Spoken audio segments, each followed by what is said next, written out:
What's up, vigorous ones? I am Val Kleinhans, ready to get into this year even deeper with you. Chat music, chat pop culture, chat all the things that are on our minds. I understand that this week, particularly in my state of Minnesota, things are a little screwy right now. There's a lot going on right now that we're... Yeah, it's been a week for us, and we will definitely get into that. I'm going to say more so in Wednesday's episode, so stay tuned for that. Mondays are about music. I want to try to have some sense of normalcy in a world that does not appear to anymore. So we'll keep this episode strictly about the music, and it's called Are Music Genres Even Real Anymore? I mean, say what you want about what's going on in our personal lives and even maybe professional lives in some cases. We ask that question all the time. Is this even real? Is this even real anymore? And we're kind of starting to ask it when it comes to music. Are music genres even real anymore? If somebody asked, they come up to you and they ask, what do you like? What kind of music do you like? How hard would it be for you to answer that question? I think that question and the answer to it is becoming more and more and more difficult to grasp and convey as we dive deeper into this genre blending that we're seeing. I mean, particularly in the rock and heavy music space, and I would argue the country music space as well, I have noticed a general shift toward genre blending in recent years. Sleep Token, Jelly Roll, they may be some of the very Post Malone, they may be some of the best examples of what I'm talking about right now. Zach Bryan. I'm just getting curious. We're just getting a little curious. We're being curious little kitties over here. I'd like to explore the concept of blending genres in music this week. So let's do it. I mean, my first experience with a total genre shift or genre blend, for lack of a better term, was and for a lot of people that are close to my age, nu metal. Nu metal. That was our first experience with somebody taking something and combining it with something else musically. And doing it in a way where the influences were obvious, right? Weren't trying to hide where these influences come from. That was my first experience with it. I think I was probably too young at the time to recognize it as a combination of different sounds just yet, because I was still exploring what music had to offer. I was a preteen in those years. So, I don't know. For nu metal, for me, that just was what it was. It was a first taste of genre blending. Then we have Taylor Swift with 1989. I got the impression that before that album came out in 2014, no other artist had pulled a move like that before. And what's funny was that it was treated as though we didn't expect that of her when just a few years before we had Red, which had hints. If you were paying attention, there were hints that 1989 was coming. That's kind of what blows my mind, that nobody saw coming. But I just remember the release of 1989 definitely being marketed and treated as though it was this huge, new, innovative thing. And it was because traditionally artists stayed in the lane that they started with, so to speak. They rode for rock and roll, they rode for country music, they rode for pop music, whatever it was, a hip hop, whatever it was. Whatever it was they started with is where they stayed. And for the last 10 years, to my ears, I have gotten bits of more musical flexibility from artists, and I am, for one, am grateful for that. I don't know why this has taken this long. And I have some theories, and we'll discuss those as to why it is perhaps more recently we are seeing more and more genre blending in music. But first, we'll take it back a little bit and get into the history. Why do genres ever exist in the first place when it comes to music? Well, did a little research and found an answer. To that, I respond with the absolute simple and most concise of potential explanations for this: marketing. Okay, marketing. It's that simple.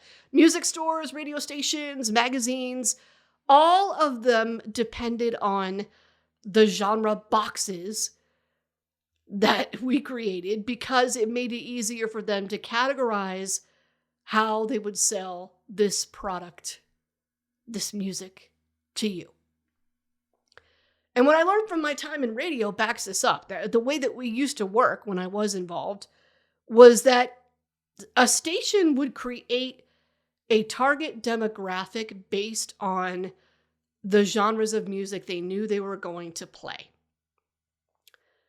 This was something that was constantly updated, constantly adjusted to follow trends that were current at the time. Now, there's some arguments as to whether or not things were slept on.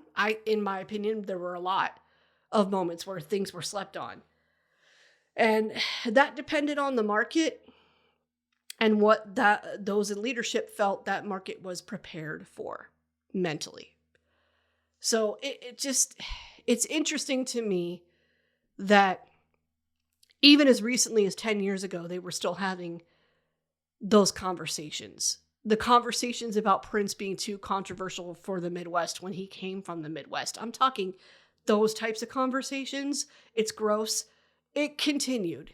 I'm telling you, it continued even as recently as 10 years ago. It was still going on. I can't speak to what's happening currently, but they literally crafted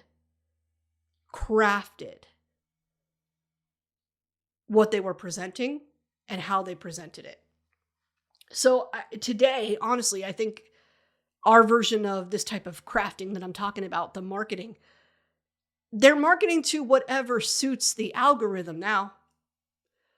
Social media is largely what controls promotion anymore. So you're constructing things, you're constructing your presentation in such a way that makes sense for those platforms. Why do genres exist now if we're not subscribing to them now? I had that thought too. And I came up with this. Genres were not always just about sound. And I think we forget this sometimes, especially, I'm just going to say it, the younger and younger that we go. I think that idea is less and less apparent only because they just don't have the same experience. And that is not a good or bad thing. Please let me clarify that right now. I'm not saying that's a good or bad thing. I'm just saying this is the cards they were dealt. Okay? Especially if you've been a recent music listener. If you're young, you're up and coming, and you only just got into music within the last 10, 15, maybe even 20 years. You might not have realized that music genres were once communities, fashion, scenes, attitude. I mean, all of that is a part of a music genre as well. And I think when you take away genres and those labels, you kind of take away a little bit of those things in some ways. In some ways, you do. And that connection, that obvious connection, becomes less and less apparent. I think genres were and still are helpful when it comes to finding your people. Knowing how to introduce yourself, right? If you're trying to make an initial connection and you're at a show, I mean, there's your connection right there. But you went there because you knew how something was categorized, or you were a fan of that band. It helped you sort of know how to introduce yourself, or maybe explain what your interests are to someone who may not be as familiar. It made that easier. And I think genres are still helpful when it comes to just knowing what to adjust your social media algorithm to in order to stay plugged in with whatever it is that you want to follow. It's specific bands. Sometimes it's a scene. I think less and less it's the scene. Now I think what seems to be leading is you're just a fan of that band. You're just a fan of that sound. And they're not necessarily a part of one big category anymore. They might not be, depending on who they are. It's a little bit blurry who they are and what they do anyway. I think the internet changed everything. They really did. The internet changed everything. I mean, streaming and social media changed a lot for music genres. Discovery is now algorithmic and not scene-based like I was talking about. And this is why I encourage anybody and everybody to curate your feed. If you love something, please support it according to that social media platform and all that stuff. Do it, because that is the way that any of that messaging is going to be furthered anymore, or at least it seems to be the primary way. You also, because of those technological changes, you don't have to search for music by genre anymore. It's singles. I mean, singles just hit your ear first, primarily, ever since that Beyonce digital drop. Okay, she really did change the game when it came to digital releases. What we've seen now is the single serves as the announcement for the greater project, whether that is an album, whether that is a tour. It's not that didn't happen before, but it wasn't the primary way you could lead with it. I'll frame it that way. Sometimes it was radio contests. Sometimes it was print ads. Sometimes it was stuff in magazines. There were a number of different ways that you could get familiar with an artist and whatever it was that they wanted to promote. Today, and this is just what I feel like I'm seeing, the single, if you're a band, the single is kind of what kicks off the promotion that follows it, whether it's the music video, whether it's the tease for a greater album release, whether it's, hey, we got this new song out, so that means that we're touring. Like the single tends to be what kicks all of that off. And that's just my own personal observation. I think that's kind of how we're doing things. So what I think that means is the way that we listen to music has also changed. Playlists have taken over. Listeners love that flexibility. I love that flexibility. I won't even front. I love that flexibility. I love that in my daily listening, I can go anywhere from Pantera to Sade and anything in between. And I love having that flexibility. We're crafting our playlists in specific manners based on vibes too. So we're not necessarily sticking to one genre or one format when we're making them. My gym playlist does not sound the same as my general everyday playlist, the one that you can just leave on shuffle and you're happy with 90% of what pops up, we'll say. Like you curate it that way. And of course, TikTok has also been a huge part in what has shifted how we listen to music as well. It is all based on vibes. There's specific sounds that you use for a TikTok, even a reel, whatever. Like it sets a mood. And I think we're very into that right now. So the way that we market artists has changed in response to this. They know that we're making playlists that way. So artists are being introduced to us as, this is for fans of, or sounds like, blah, blah, blah, insert whatever here. Those types of sentences are being used a lot more frequently now when it comes to promotion. Maybe more than they ever have been in music, because what is central is the vibe. You're trying to paint a picture. You're trying to create an aesthetic. And anybody that is into that general criteria, they sort of gravitate toward that. They know this, they're marketing in that direction. You know, the more that I talk about this, I kind of also wonder, it makes me think that perhaps aesthetics have become our new communities. Like anybody that's into anything grungy or moody, right? You might be a grunge fan. Take that example. I'm starting to wonder if that has now become the way we define those types of scenes and communities. We just don't use the word community or use the word scene anymore. It's just vibes and mood. Genre blending is definitely the norm now. I mean, artists can freely mix pop hooks and metal riffs. Hello, Sleep Token. Country storytelling and hip hop beats. Hello, Jelly Roll and Post Malone. Electronic production with indie or acoustic songwriting. I mean, it is no longer, this is what's interesting.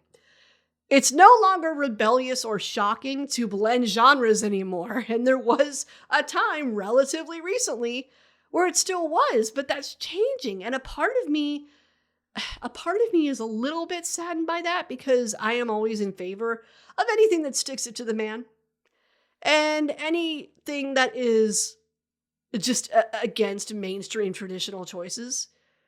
So I'm anxious to find out like what our next rebellious thing in music is going to be to do, because there's not a whole lot that is like that's shocking anymore. I don't know. What do you think it is? What do you think it could be? Is genre blending creative freedom or is it survival at this point? I am arguing that in the phase that it's in now anyway, it's survival somewhat. Like you almost have to blend a little bit to find a wider audience. Or at least that's definitely a way to do that if that's your goal. Vibes, mood, capture it. Put yourself in the places where that discovery is going to be made, because that is how things are being searched for anymore. So perhaps music genres aren't dead. Maybe they're just rebranded. Like kind of like I was talking about when somebody says this is a mood or whatever, aesthetics. Maybe genres have evolved into that, or micro scenes, you could argue. Clean girl pop, sad girl music, all those types of labels that we're hearing now, which I'm probably showing my age, but it makes me sit back and go, all right. Like, I'm not quite sure why we're phrasing things that way, but I follow. I follow that is the assignment right now. I mean, all of those types of labels, they focus on how the music makes you feel more so than actually describe how the music is structured with instruments and what those instruments do. It's a concise way to describe a vibe, not necessarily what the instruments are doing. Grunge, I'm just picking it because it's an easy example. When I say that word, musically, you know what that means. Musically, you understand there's heavy guitar, there's angry, depressed, or maybe sad lyrics to it, but there's a lot of heavy riffs, a lot of heavy guitar, and it's moody. And you know that because I said one word, grunge. But you also learned a few things from that descriptor. You learned what the vibe was, and you learned how the music's going to sound as well. And I think clean girl pop, sad girl music, things like terms like that, they do the same thing. It's just packaging it a different way. That's my verdict on that one right there. There's positives and negatives to the entire thing. The positives to genre blending are that artists do not have to confine themselves to one sound or please one fan base anymore. You can reach out to different ones, and it's socially acceptable now. And also listeners can customize what they listen to and fly the flag for what they like and do so without feeling guilty. I mean, really, because if the consensus kind of covers anything more, then who's looked at as controversial? Who's looked at as rebellious? Who's looked at as weird? No one. Not if everybody's kind of sort of on the same page or kind of sort of in one similar box. And maybe that's what we're trying to achieve as a society. And I think some of this is also a symptom of what's happening and what has been happening for the last 10 years, we'll say, within our society. I've heard, and I'm not going to do a deep dive into the political aspects of this. I'm just not, because it's not relevant for this episode and what we're talking about this episode. But I will touch on this. I've heard a lot about how we're not angry enough, given the events, if you're in the US, that happen nationally with ICE. And I think my husband and I had a long discussion about this, and I think it's because we're trying to find some calmness, and take care of our mental health and employ self-care, which is not a bad thing, but one could argue that it also kind of limits and is possibly an overcorrection when it comes to confrontations that are necessary to heal, to move on. If you're so afraid of having that confrontation, it's going to limit coming through on the other side, which, bringing it back to music, I think that's why we're not going to things that are particularly edgy anymore. We're just kind of listening to things that are a little bit more calm and creating a space where a lot of it is more inclusive. So I would suggest that it's more of a symptom of the chaos that has been happening these last 10 years or so. It's just different. Listeners want different things. The negatives to that, I mean, without genre definition, it is a little bit harder to find community and know where you belong. It is. And I would even argue that you're at the mercy of that artist and their fan base, because now their name is one of the only things that are left to define your taste by, unless some term has been created for it, like clean girl pop or sad girl music, emo, whatever. Like, unless something's been created for it, all you have is, well, I can cite this artist. And that's great, but if genres are blending, that also won't say a whole lot. That also won't clearly define things if we're going to continually blend and blend and blend. So I question if we're trading belonging and community for convenience sometimes, and if we're doing so just because we are trying to feel a little bit more safe. I think that's what a lot of this comes down to. Does music need labels? Or do we? I don't know. I'll let you ponder on that conclusion. I mean, how freeing is it to stop explaining your taste? There is an element of freedom to that. But how strange. This is something that, I mean, particularly as a metalhead, because that is a big, big source of definition to identify yourself with, or explain where your interests lie to somebody else. Saying you're a metalhead, for example, means something. So for me, it is especially strange to not have that as often anymore, because it almost feels like you're losing the musical tribes that come with it. You know, like, okay, somebody might describe themselves as a metalhead now, but how deep does that really go? That's going to change. It has changed. It's not going to mean the same thing. So perhaps music isn't meant to live in boxes anymore, and neither are we. Like I said, pros and cons to this whole change, and I'm interested in hearing what you have to say. Does music need labels? Do we need labels? Do we? Is a lack of genre freeing? Or is it frustrating? It depends on who you ask. And I'm asking you. So let me know in the comments. I hope that you enjoyed this episode and this little dive, these little questions to set the scene. And I would love to have a discussion with you about all of this. Just to see where we're at with this. Just to see if we think it's a problem. Just to see if we think it's not a problem. Are we riding with it? Are we not riding with it? Do we want to change anything? Do we not want to change anything? Well, I would love to hear that from you. So hit me. Let me know. We'll have a nice discussion. Enjoy, regardless of what you listen to. It should be for you and your sake, and it should be whatever it is that speaks to you, however you want to define it. I'm with you on that. Thank you for joining me this week. We will have another episode coming your way on Wednesday, so stay tuned for more on that. I am thrilled for that one. That one, I hope, is just a piece of catharsis for all of us, because this year has kind of started off really oddly for Americans especially. So I hope that Wednesday's episode provides a little bit of peace in the meantime with all of that, because who knows what this week is going to bring. That's the energy that I'm on anymore. We don't know anymore.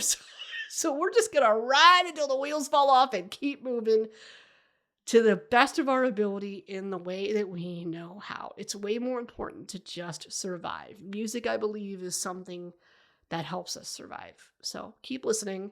Let me know what you think about all the discussion points that we brought up today. We'll see you Wednesday. Bye.